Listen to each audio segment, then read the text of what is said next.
Hello everyone, welcome back to my vlogs lifestyle with Ishita.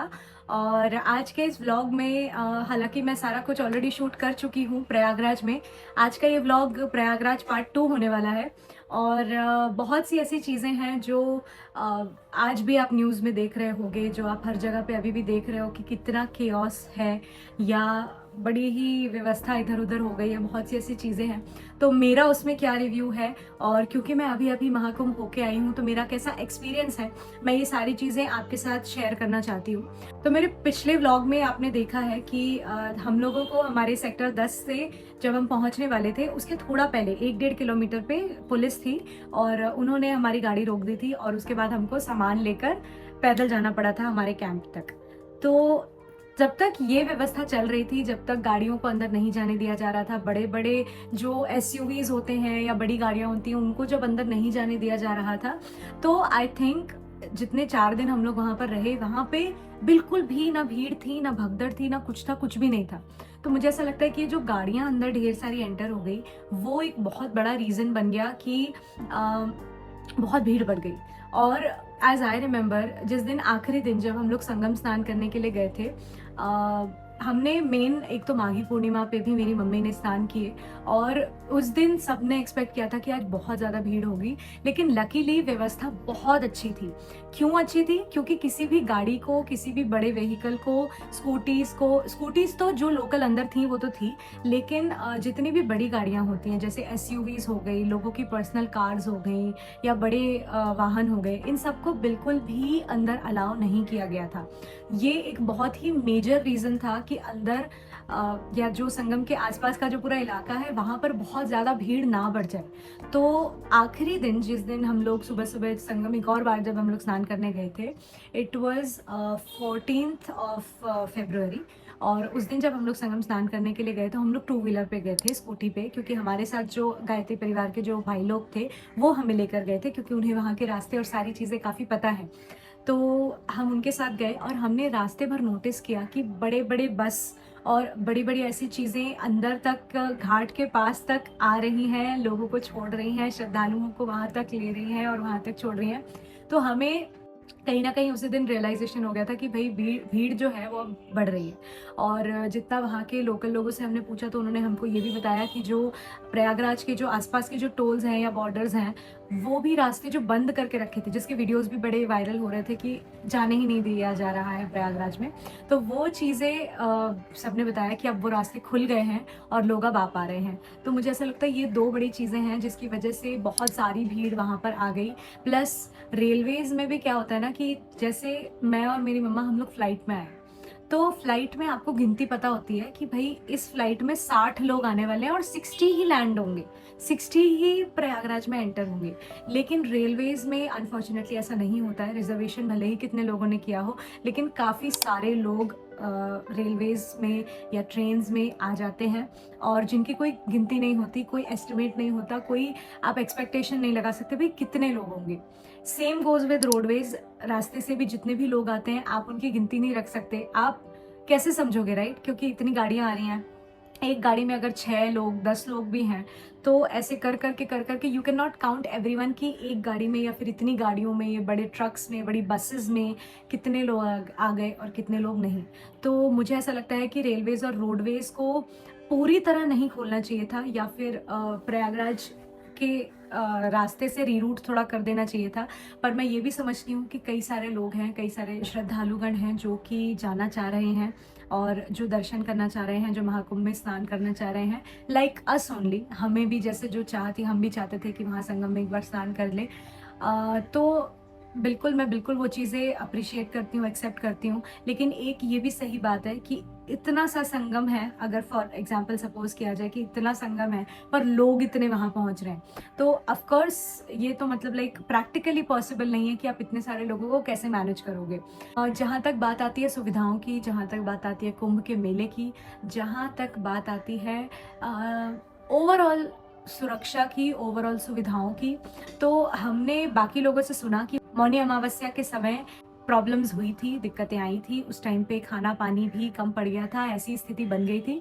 But after that, Mauni Amavasya के तुरंत बाद सरकार ने और वहाँ के प्रशासन ने, मैनेजमेंट ने बहुत अच्छे और स्ट्रिक्ट कदम उठाए, जिसकी वजह से मुझे लगता है कि हम जिस टाइम पीरियड में गए वहाँ पर स्नान करने के लिए, that was the best time. इसलिए भी था क्योंकि बहुत ही स्ट्रिक्ट उन्होंने मेजर्स ले लिए थे कि गाड़ियाँ नहीं आ सकती, ये नहीं आ सकता, वो नहीं आ सकता, जिसकी वजह से मुझे ऐसा लगता है कि सब कुछ बहुत ही वेल बैलेंस्ड था।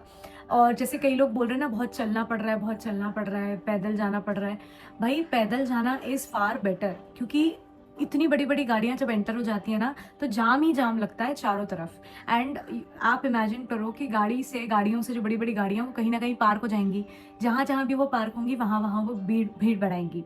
तो यही चीज़ हो रही थी जितना मुझे लगता है, क्योंकि लास्ट डे था तो मैं भी उतना नहीं देख पाई कि ये क्या चेंज हो रहा है यहाँ पे। बट जिन 4 दिनों में मैं वहाँ पर थी, मैंने ये चीज़ें नोटिस की कि जितने भी प्रिकॉशंस लिए गए थे, जो मेजर्स लिए गए थे, they were very good, they were very very very good. क्योंकि जो भीड़ आती है वो सारे लोग अगर पैदल आते हैं ना तो इट इज़ फार बेटर। क्योंकि पैदल पैदल क्या होता है ना, लोग आते जा रहे हैं, लोग स्नान कर रहे हैं, लोग निकलते जा रहे हैं, कोई गाड़ियाँ नहीं हैं, कोई ऐसे अलग अलग सोर्सेज नहीं है पहुँचने के ट्रांसपोर्टेशन के, सो दैट सब लोग इक्वली ट्रीट हों, राइट। क्योंकि कई बार क्या होता है कि जब बड़ी गाड़ियाँ पार्क हो जाती हैं तो जो दूसरी गाड़ियां हैं, बसेस हैं, कुछ भी हैं, उनको आने में तकलीफ होती है और जाम क्रिएट हो जाता है। और एक बार अगर रास्ता ब्लॉक हो गया, जाम हो गया, तो ना यहाँ के लोग उस तरफ जा पाएंगे, ना उस तरफ के लोग संगम तक पहुँच पाएंगे। So this was the whole scenario, जैसा मुझे लग रहा है, जितना मैंने मेरी आंखों से देखा जो हो रहा था। और लोग भी मतलब बिल्कुल सब्र नहीं करते, लोग भी मतलब एकदम से परेशान हो जाते हैं कि भाई अब क्या होगा, अब कैसे होगा। तो बहुत ही पैनिकिंग सिचुएशन बन जाता है ऐसी स्थिति में। तो मैं लोगों को बस यही सलाह देना चाहूँगी या यही बोलना चाहूँगी कि ये जो 144 साल में आने वाला महाकुंभ, ये जो बोला जा रहा है ना, ये बिल्कुल सही बात है। 144 कैसे कि 12 साल में एक कुंभ आता है ना, मतलब एक महाकुंभ आता है। तो हम 12 साल कर करके जब ये 12 बार हो जाता है, वो इस बार आया है, 144 साल पूरे हुए हैं, यानी 12 साल का जो क्रम चलता है वो 12 बार हो चुका है, ठीक है। यानी कि अगले 12 साल में भी एक महाकुंभ आएगा, मतलब कुंभ आएगा। तो मेरा सजेशन लोगों को यही है, प्लीज़ ये बिल्कुल मत समझिएगा कि मैंने स्नान कर लिया इसलिए मैं सबको ऐसा बोल रही हूँ, बिल्कुल ऐसी बात नहीं है। मेरे कहने का तात्पर्य या मेरे कहने का मतलब सिर्फ इतना सा है कि जान है तो जहान है। आप वहाँ पर मतलब अपनी जान का जोखिम डालकर ना जाएं। बहुत बेहतर है अगर आप शिवरात्रि के बाद, महाशिवरात्रि के बाद आराम से अपने परिवार को लेके जाएं, सुकून से लेके जाएं, वहाँ कुंभ में स्नान करें, सब कुछ, सारे पूजा पाठ करें, सब करें। लेकिन अपनी जान को जोखिम में डालकर बिना किसी जानकारी के, बिना कोई उसके वहाँ पर जाना रिस्की है, काफ़ी ज़्यादा रिस्की है। और मैं सजेस्ट करूँगी कि आप लोग आराम से इत्मीनान से स्नान करने जाएं। जैसे हमने भी कैसे प्लान आउट किया कि एक तो मौनी अमावस्या निकल चुकी थी, गुप्त नवरात्रि खत्म हो चुकी थी, और उसके बाद माघी पूर्णिमा तक के बीच का जो एक वो वैक्यूम का टाइम था ना, हम लोग उस समय निकले थे, उस समय गए थे। और हम लोग पूरी तरीके से मन बना के गए थे कि हम चाहे कुछ भी हो जाए माघी पूर्णिमा में नहीं जाएंगे। आपने पिछले व्लॉग में भी देखा होगा कि मैं तो सारे ही दिन डरती रही कि मैं थोड़ा डर ही रही थी जाने से, क्योंकि मुझे सचमुच में भीड़ से थोड़ा डर लग जाता है। तो बहुत भाग्य की बात थी, बहुत भाग्य से ये हो गया कि मम्मी को माघी पूर्णिमा के दिन स्नान मिल गए। वो भी इसलिए मिल पाए क्योंकि भीड़ नहीं थी, भीड़ थी, कम थी, क्योंकि मैंने आपको बताया कि रेलवेज कुछ समय के लिए काफ़ी ट्रेन्स और सारी चीज़ें रीरूट और डाइवर्ट सब कुछ किया हुआ था, रास्ते बंद थे तो गाड़ियाँ नहीं आने दी थी, और ऐसे बहुत सारे प्रिकॉशंस लिए गए थे, जिसकी वजह से माघी पूर्णिमा के दिन मेरी मम्मी को स्नान मिल पाए। और जिस दिन मैंने भी स्नान किए 14 तारीख को, उस दिन भी ना वीकेंड था, ना ही कोई बड़ा पर्व था, इस वजह से हमारे स्नान हो पाए। तो मैं बस लोगों को यही बोलना चाहूँगी कि बहुत ही ज़्यादा आप मुहूर्त या सारी चीज़ों के ऊपर अभी फोकस ना करें, क्योंकि आपकी जान ज़्यादा इम्पॉर्टेंट है। मुहूर्त फिर कभी निकल सकती है, और वो संगम सदियों से संगम है वहाँ पे, है ना। सदियों से वहाँ त्रिवेणी है, सदियों से वहाँ गंगा जी बह रही हैं, सदियों से वहाँ यमुना जी बह रही हैं, और मुझे ऐसा लगता है कि भगवान तो भाई हमेशा ही है वहाँ पे। तो मैं आप सबकी श्रद्धा की बहुत कदर करती हूँ, लेकिन मेक श्योर कि आप सभी अपनी जान जोखिम में डालकर वहाँ ना जाएं। और अगर आप जा रहे हैं तो बहुत ही प्रिकॉशनरी मेजर्स का ध्यान रखते हुए, बहुत ही ध्यान से ख्याल रख के आप अपने स्नान संपन्न करें। और मेरी शुभकामनाएं हैं आप सबके साथ कि जो भी संगम में स्नान करने जा रहे हैं, जो भी महाकुंभ का हिस्सा बनने जा रहे हैं, अपनी सेहत का, अपने परिवार की सेहत का और अपनी जान का ध्यान रखें और ख्याल रखें। और आप सबका ये तीर्थ, आप सबका ये महाकुंभ स्नान ज़रूर सफल हो, संपन्न हो, ऐसी मेरी शुभकामनाएं हैं आप सबको।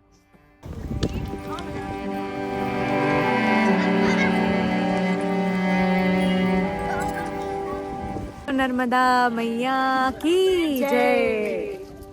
ओके, तो आज मैं हूँ नर्मदापुरम में और नर्मदापुरम जिसका पुराना नाम था होशंगाबाद, यहाँ पर नर्मदा मैया बहुत विशाल रूप, बहुत विराट रूप में है।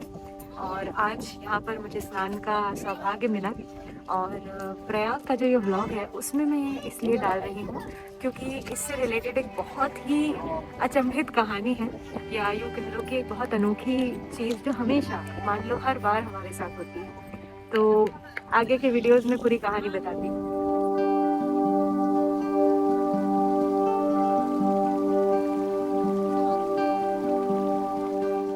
तो आप में से जितने भी लोग मुझे जानते हैं, आप सबको पता है कि मैं जबलपुर की हूँ, मध्य प्रदेश की हूँ। और हमारे जबलपुर में भी नर्मदा मैया बहती हैं और हमारे यहाँ भी बहुत सारे घाट हैं, बहुत सुंदर घाट है।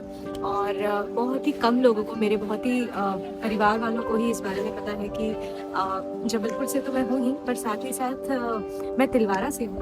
और मेरे जो फोर फादर्स रहे हैं, मेरे जो पूर्वज रहे हैं, मेरे परदादा परदादी और पूरी जो उनकी फैमिली, उनके बच्चे जो सब रहे हैं, मेरे दादाजी, ये सब तिलवारा घाट के रहे हैं। और तिलवारा घाट में ही मतलब हमने देखा है हमारे बहुत ऐसे पुराने सभी लोगों को जो बिल्कुल घाट में आराम से नहाया करते थे। और हमारे यहाँ बहुत से ऐसे रिचुअल्स हैं, जैसे बाकी सारे लोगों में गंगा जी में जाते हैं, तो हमारे यहाँ सारे रिचुअल्स जो हैं वो नर्मदा जी में ही होते हैं। तो नर्मदा मैया पूरे जबलपुर वालों की माता है, पूरे जबलपुर वालों की माँ है। और हमारे लिए तो खासकर इसको बहुत ही ज़्यादा माना जाता है हमारे परिवार में, जबलपुर में। और बड़ी अनोखी चीज़ इसलिए हुई क्योंकि पिछले 1 महीने से, जब से महाकुंभ का अनाउंसमेंट हुआ है, मैं और मम्मी हर प्रकार की चीज़ें ट्राई कर चुके हैं। बहुत सारे लोगों से हम लोग पता करवा चुके हैं, कितने रिजर्वेशंस, कितने तरह की चीज़ें, चाहे ट्रेन से, गाड़ी से, फ्लाइट से जाने के रास्ते हम लोग ढूंढ चुके हैं। और कोशिश हमने की कि हम महाकुंभ नहाने जा पाए। कई बार हमने किया भी, रिजर्वेशन भी किया, फ्लाइट्स भी किए, लेकिन फॉर सम रीज़न कुछ ना कुछ ऐसे अड़ंगे आते रहे, कोई ना कोई ऐसी विपदाएं आती रही, कुछ ना कुछ ऐसा होता रहा जो कि मतलब एक बाधा बनता चला गया और हम कुंभ नहीं ही जा पाते थे। तो फिर हमने डिसाइड कर लिया कि चलो भाई, कोई बात नहीं, शायद नहीं लिखा होगा हमारे भाग्य में। और फिर भी हमने एक मैंने फ्लाइट की बुकिंग डाली हुई थी कि चलो कोई नहीं, 144 साल में एक बार आने वाला, भाई कोई जिंदा भी नहीं बचने वाला, मैं कोई नहीं, 144 साल तक कौन जिंदा बचेगा। तो इस वजह से एक फ़्लाइट की बुकिंग बस हमने डाल के रखी है ऑलरेडी। आज की डेट में, क्योंकि मैं ये वीडियो बना रही हूँ, अब ये व्लॉग तो आपको तभी देखने को मिलेगा जब हमारे प्रयाग के स्नान हो चुके होंगे। पर इस कहानी से मैं आप सबको बताना चाह रही हूँ कि जो मतलब कहने वाली बात है कि आप अपनी माँ से मिले बिना मौसी के घाट में नहाने जा रहे हो, ऐसा कैसे हो सकता है। तो आज हमारा नर्मदापुरम में शो है सेठानी घाट पर। आज 3 तारीख है और बसंत पंचमी है और बहुत ही शुभ दिन है।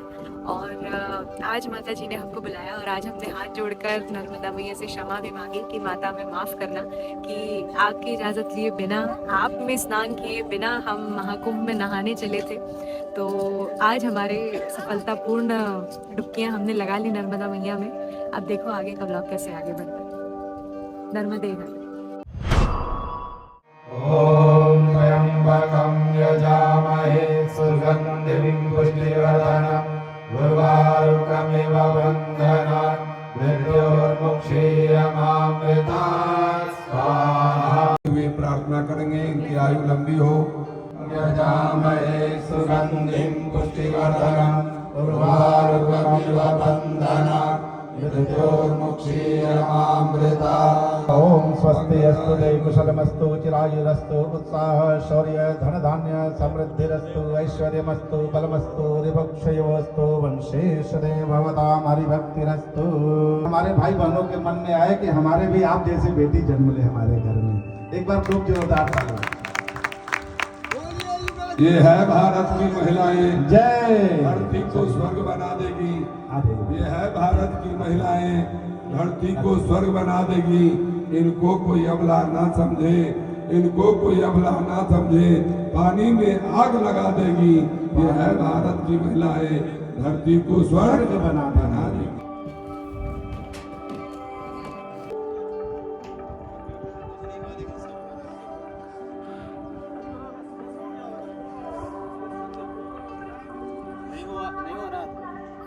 बज रहे हैं सुबह के 5:30 और अब हम लोग निकल रहे हैं संगम स्नान के लिए। बस आशा करती हूँ कि मैं कर पाऊँ, क्योंकि मैं हिम्मत बहुत जुटा रही हूँ, मेरी हिम्मत जुट नहीं पा रही है। बहुत सुबह हमने 4 बजे निकलने का सोचा था, लेकिन हो नहीं पा रहा और बहुत ठंडी है, बहुत हवाएं हैं। मुझे तो यही लग रहा है मैं ये सब उतारूंगी कैसे नहाने जाने के लिए। पर चलिए, अभी हम दर्शन करने आए हैं और गुरुदेव और माता जी से और भगवान से आशीर्वाद लेने आए हैं कि कर पाऊँ मैं।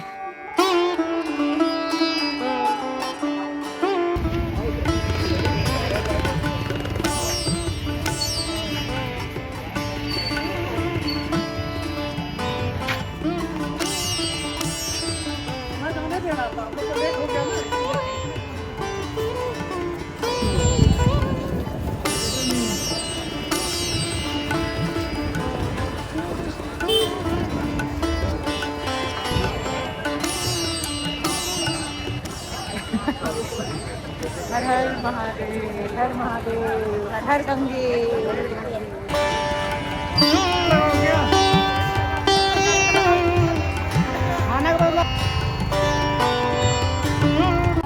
अरे हम लोग पहुंच चुके हैं घाट के किनारे। ये है संगम घाट। आज भीड़ बहुत कम है।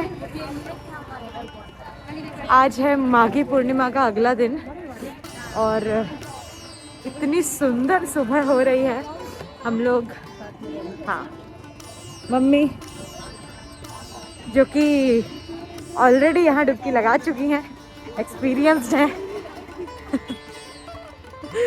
ओके, भीड़ आ रही है। वैसे हम लोग काफ़ी जल्दी आ गए हैं, इस वजह से मुझे लग रहा है कि पहुँच गए हैं फटाफट। जल्दी जल्दी भागना पड़ेगा, क्योंकि पता नहीं है पैदल कितनी दूर जाना पड़े।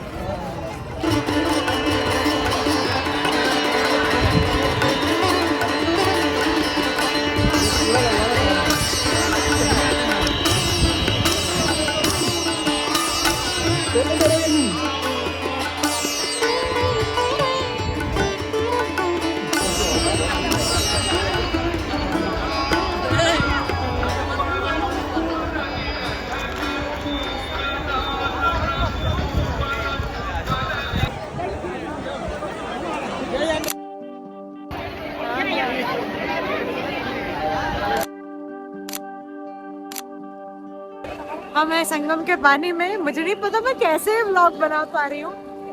सूर्यदेव प्रकट हो चुके हैं और हमारे चंद्रदेव भी दिख रहे हैं यहाँ पर। बोलो हर हर गंगे।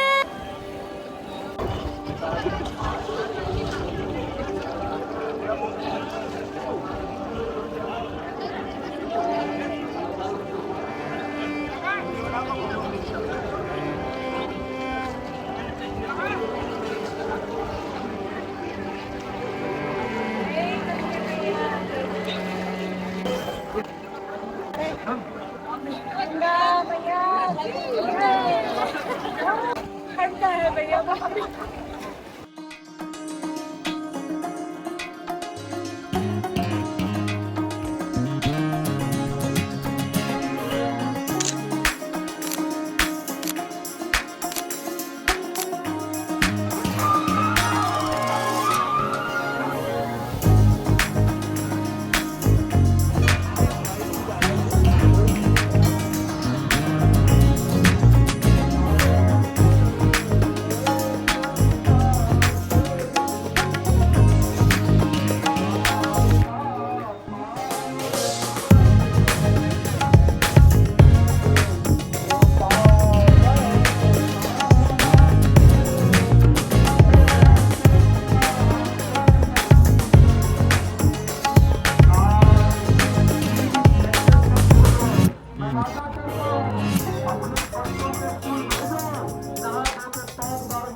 बाय बाय बोल दो सबको ब्लॉग में, बाय बाय। तो यहाँ पे हमारा प्रयागराज ब्लॉग खत्म होता है और अब हम निकल गए हैं वापस मुंबई के लिए। हमारी मम्मी कुछ बोलना चाहेंगी तो आप सबको बाय बाय। हर हर गंगे, बहुत अच्छी यात्रा रही होगा। नमः पार्वती पतये हर हर महादेव।